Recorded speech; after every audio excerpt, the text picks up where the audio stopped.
The Holy Gospel according to Matthew, the 14th chapter. Glory to you, O Lord. Immediately, Jesus made the disciples get into the boat and go on ahead to the other side while he dismissed the crowds. And after he had dismissed the crowds, he went up to the mountain by himself to pray. When evening came, he was there alone, but by this time the boat, battered by the waves, was far from the land, for the wind was against them. And early in the morning he came walking towards them on the lake. But when the disciples saw him walking on the lake, they were terrified, saying, "It's a ghost." And they cried out in fear. But immediately Jesus spoke to them and said, "Take heart, it is I. Do not be afraid." Peter answered him, "Lord, if it's you, command me to come to you on the water." Jesus said, "Come." So Peter got out of the boat, started walking on the water, and came toward Jesus. But when he noticed the strong wind, he became frightened and began to sink, and he cried out, "Lord, save me." Jesus immediately reached out his hand and caught him, saying to him, "You of little faith, why did you doubt?" When they got into the boat, the wind ceased, and those in the boat worshipped him, saying, "Truly, you are the Son of God." The Gospel of the Lord. Praise to you, O Christ. Beloved of God, grace to you and peace from the one who created us, redeemed us, and moves among us still. Amen. So I missed you all this last weekend. I was on a long-planned little road trip to Minneapolis where I met up with my two younger sisters because we had tickets to see the Indigo Girls at a great little outdoor concert venue just around the corner from my middle sister's house. Anybody here familiar with the Indigo Girls? I see some recognition. Okay, so if you don't know, the Indigo Girls are an indie folk duo who have been playing music together since the 1980s. And like a lot of Midwestern white ladies in their 40s, the Indigo Girls, their music really forms kind of part of the soundtrack of my life. And so you know that I love that a whole new generation of people have now been introduced to the Indigo Girls music thanks to the Barbie movie, of all things. My daughter Kate will be 11 in a couple of weeks, and we were driving in our car the other day, and we turned on Closer to Fine, which is the song that there are three of the main characters in the Barbie movie are having their own little road trip, and they're just jamming out to Closer to Fine, which is probably the Indigo Girls' most popular song as they're driving along. And now my daughter Kate can sing it too, which, brings me all sorts of joy. And that sort of sing-along is basically what the Indigo Girls concerts are like. It's like a giant sing-along with 4,000 or 5,000 of your very new best friends. And I've seen the Indigo Girls in concert a few times, and they often travel with their band. But this last weekend, it was just the two of them and their guitars and a truly incredible violinist named Lyris Hung. And about halfway through last weekend's show, Hung played this extended violin solo that started with her plucking out a handful of notes that she recorded and then played in a loop so that pre-recorded plucking became like an accompaniment for this gorgeous, like stunning improvised solo that she played with her entire body. And the whole place was completely mesmerized. And after several breathtaking minutes, this looped accompaniment stopped, and Hung's violin shifted into the clear, singular notes that sing out the intro of one of my favorite Indigo Girls songs.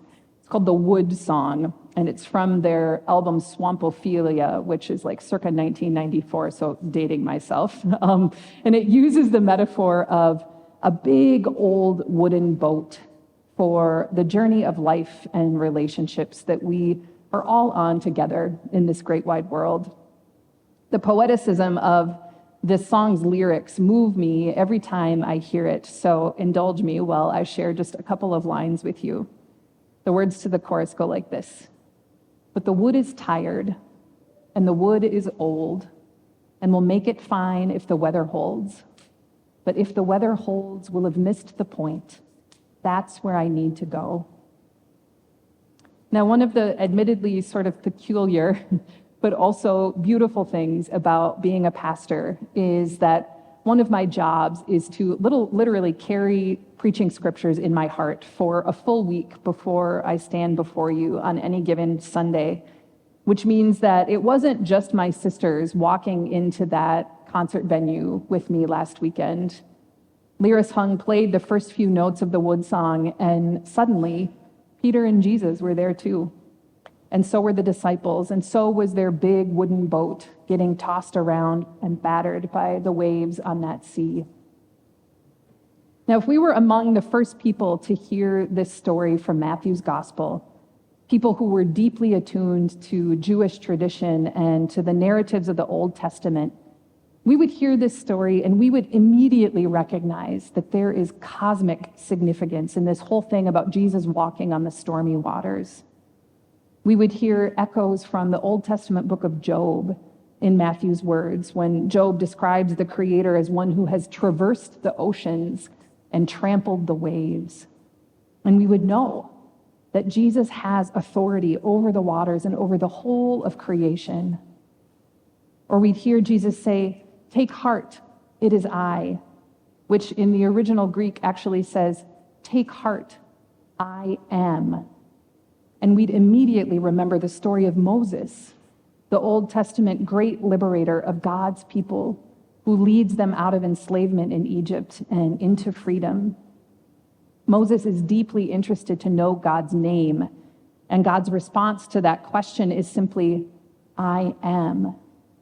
So now, hearing Jesus say, "Take heart, I am," we would know that this isn't just another prophet. We would know that this is God, wrapped up in flesh and bone. And if we were among the ancient first hearers of this story, we'd hear any mention of the sea whatsoever, which the translation we just read calls a lake. And we would know that we are really talking about a living, chaotic, potentially deadly spirit, which is what seas were believed to be back in that time. And the same for storms. Our ancient siblings believed that storms were caused by spirits. And so when they see Jesus walking toward them, not on this calm, idyllic lake, but on the back of this raging and chaotic spirit, they're terrified. And I'm going to keep nerding out with you for just 1 second longer here this morning and tell you that the Greek word that the Bible uses here for terrified can also be used to describe a sea that has been stirred up or agitated, which is to say that the disciples' inner state is now a perfect reflection of this precarious outer circumstance that they find themselves in. And it's in this big and cosmic and chaotic spirit realm context, then, that Jesus comes walking, and in which Peter somehow musters up the guts to say, "Jesus, if that's really you, command me to come to you." Jesus says, "Come." And Peter takes those few steps out onto the water before fear overwhelms him. He starts to sink only to have the Son of the living God reach out a hand to rescue him. Now, church, I am not an ancient Palestinian, and as far as I know, neither are you. I don't see the world through those same kinds of cosmic spirit world lenses, though I will say that in 15 years of serving the global church, I had the profound privilege of meeting a lot of people the world over who really do still see the world that way. And I think there's a lot, actually, that our Western minds and spiritualities could learn from those folks. But even though my own worldview is different, I am here today, church, to testify to the fact that I do actually believe in the cosmic power of Jesus. I do actually believe that the whole of our creation is held in the hands of a powerful, good, and saving God. A God who rides on the back of chaos and fear and is quick to rescue us from ourselves and our fears as many times over as we need it. And I think maybe it's because I believe in this big cosmic nature of God that I feel totally unsurprised when the bigness of God does and can settle itself into a small outdoor performing arts venue, filling the lungs of concert goers with breath sufficient to sing along. The wood is tired, and the wood is old, and we'll make it fine if the weather holds. But if the weather holds, we'll have missed the point. That's where I need to go. As my own voice joins the Indigo Girls and this whole crowd around me, I think of Peter and the disciples in that tired old wooden boat. And I imagine all the times that they prayed for the weather to hold so that they could catch enough fish to feed their families and maybe also to have enough left over to sell in the market. And I think of all the times that I've done the same, praying that God would keep the proverbial storms at bay so that I'd be spared hardship or grief or suffering or pain.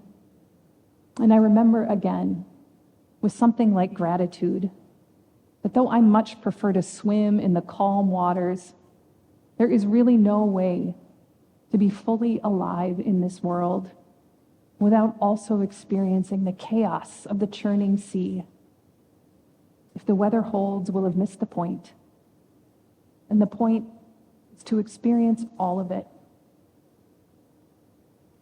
People don't always know what to make of Peter in this story and of his apparent desire to step out on that stormy sea along with Jesus. Is he courageously stepping out in faith? Is he teaching us a lesson about the supposed dangers of doubt? Is he maybe just a little too big for his britches, fueled by some misplaced desire to be like God? Who knows? And in some ways, who cares? I can let Peter be Peter, whatever is going on in the behind the scenes of his heart, because I trust that Jesus is Jesus, the I am, the Son of the living God. And today, Jesus calls to us from across the waves with that same simple word that he said to Peter so long ago. Come.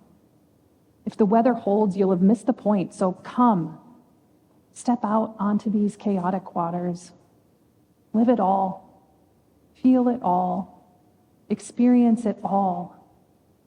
Give thanks for the seasons of clarity and peace and joy and ease. But remember that you don't have to be afraid when the inevitable raging storms arise, because you are not and you never will be alone. Jesus is already out there leading the way, ready to stretch out a hand to rescue you, to hold you fast when the waters threaten to overwhelm you. Now, friends, go home and listen to the Wood Song by the Indigo Girls. I need some more sing-along partners for this music that's been running in loops in my head all week. And may the peace and the power of Jesus accompany you. Amen.